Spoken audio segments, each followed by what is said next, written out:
الحمد للہ نعبدہ ونستعینہ ونستغفر به ونعوذ باللہ من شرور انفسنا ومن سیئات اعمالنا من یهد اللہ فلا مضل له ومن یضلل فلا هادی له اما بعد اعوذ باللہ من الشیطان الرجیم بسم اللہ الرحمن الرحیم یا الذین آمنوا قوا انفسکم واہلکم نارا وقودها الناس والحجارہ علیہا ملائکۃ غلاظ شداد لا یعصون اللہ ما امرهم ویفعلون ما یؤمرون۔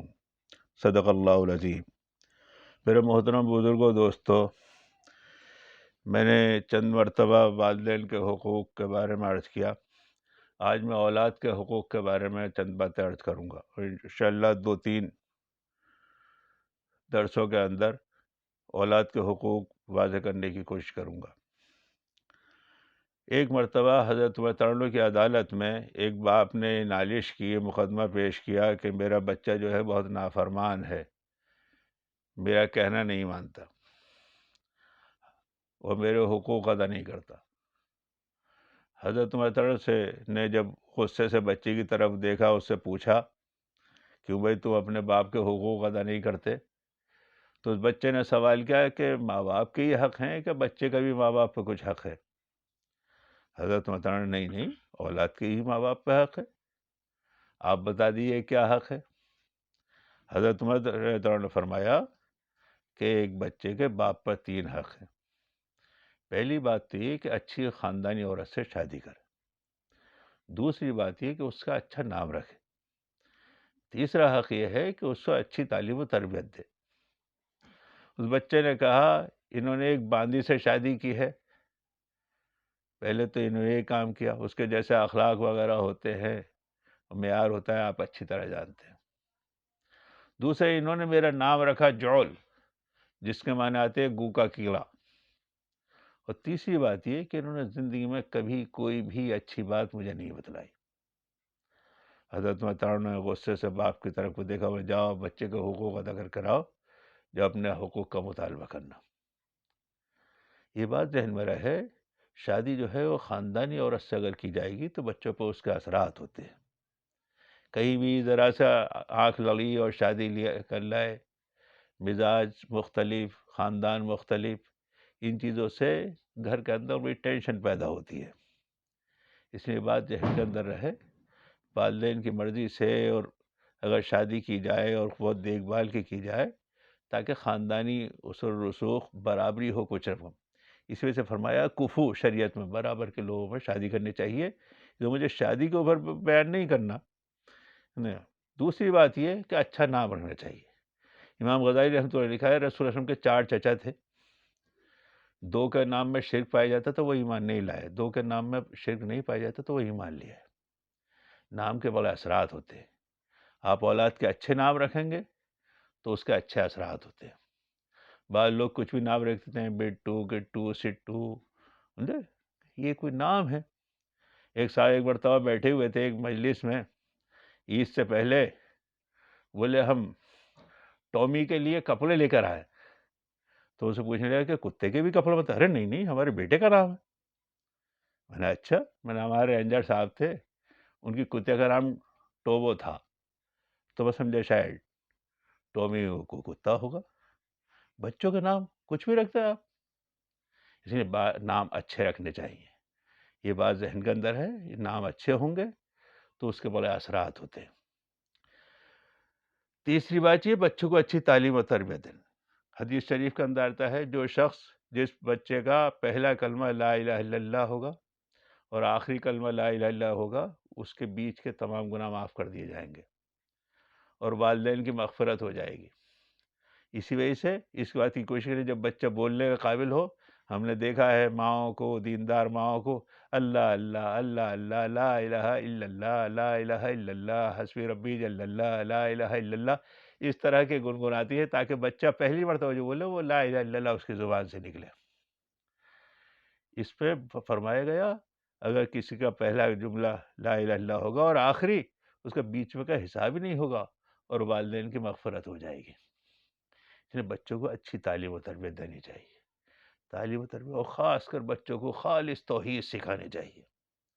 آج ہم لوگوں کا مزاج یہ بن گیا ہے، ہم سوچتے ہیں کیا ہمارے بچے شرک کے اندر مبتلا ہو جائیں گے؟ ہمارے بچے، ہمارے بچے. یاد رہے ابراہیم علیہ السلام توحید کے سب سے بڑے علم بردار، اور وہ کیا دعا مانگ رہے ہیں؟ قرآن نے نقل کی ہے، وَاجْنُبْنِي وَبَنِيَّ أَن نَعْبُدَ الْأَصْنَامَ. عجیب و غریب، یعنی کہ آدمی کانپ جائے گا اس آیت پہ غور کر لے تو.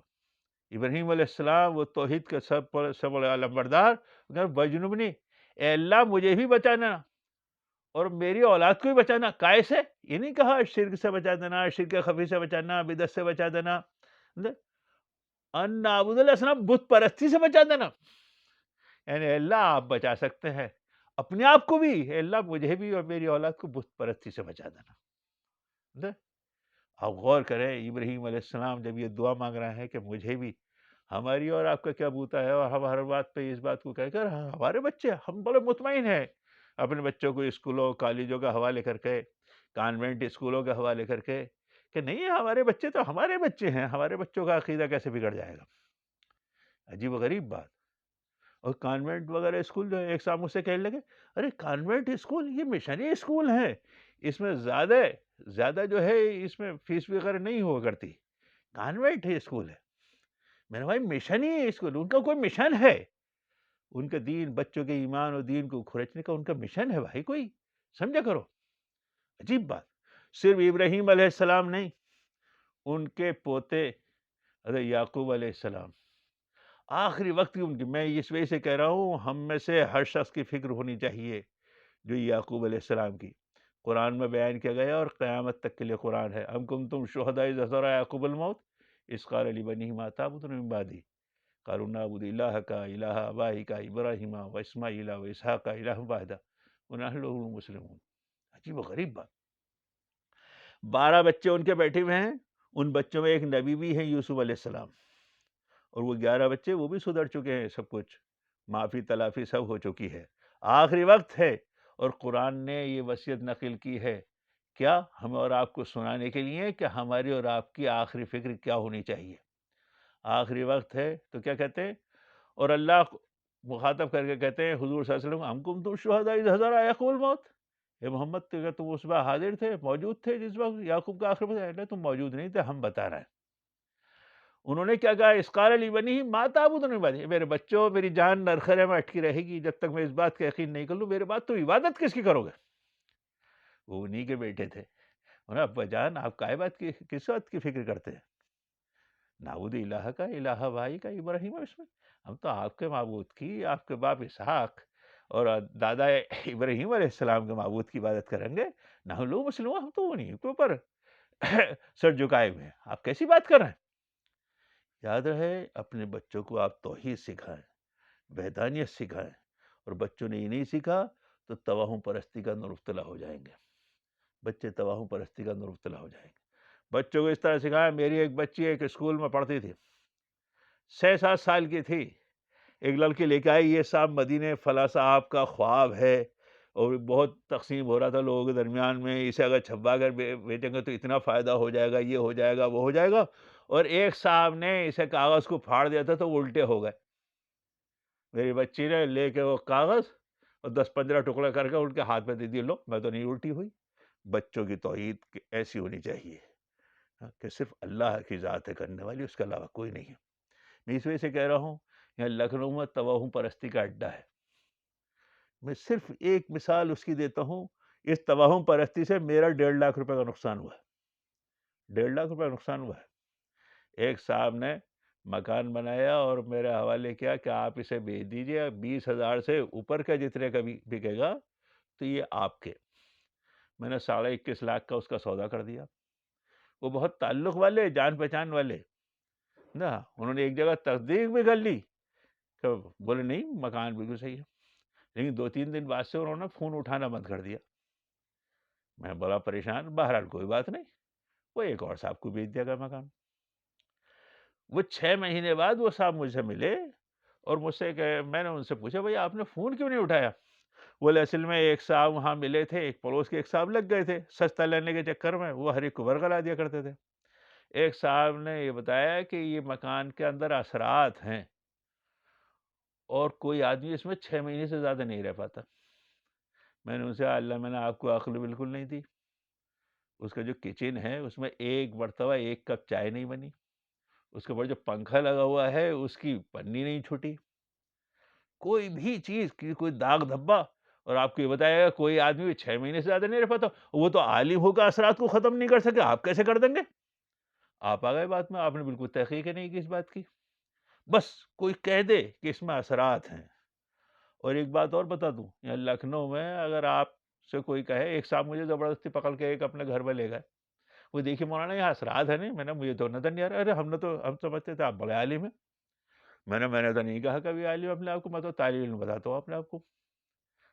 اچھا میں اگر یہاں کہتا ہوں بھوت ہے، پریت ہے، کالی مائی ہے، سایہ ہے، تو میں بڑا عالم ہو جاؤں گا.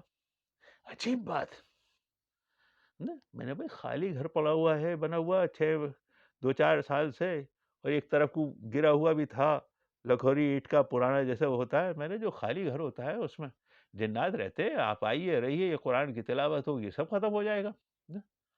لیکن صاحب ایسی تباہوں پرستی ہے، اسی وجہ سے دعا تعویذ والوں کے، بالکل جاہلوں کے بلبلی دکانیں چل رہی ہیں. اللہ تعالی ہمیں ان شرکوں سے یاد رہے. کوئی کچھ نہیں کرتے. ایک بات اور بتا دوں، کسی بچے بیمار ہو جائے، ذرا سے ان عاملوں کے پاس جائے، وہ گھر کے اندر لڑائی پیدا کرا دیتے ہیں. تو ان کی چچی نے کرایا ہے، پھوپھی نے کرایا ہے، ماموں نے کرایا ہے، انہوں نے کرایا ہے، یہ سب تو ہم نے سب کو خدا بنا لیا. تو عز من تشاء و تذل من تشاء. اے اللہ آپ جسے چاہے عزت دے، جسے چاہے ذلت دے، جسے چاہے رزق دے، جس کا رزق چھین لے. آپ ہیں سب کچھ کرنے والے.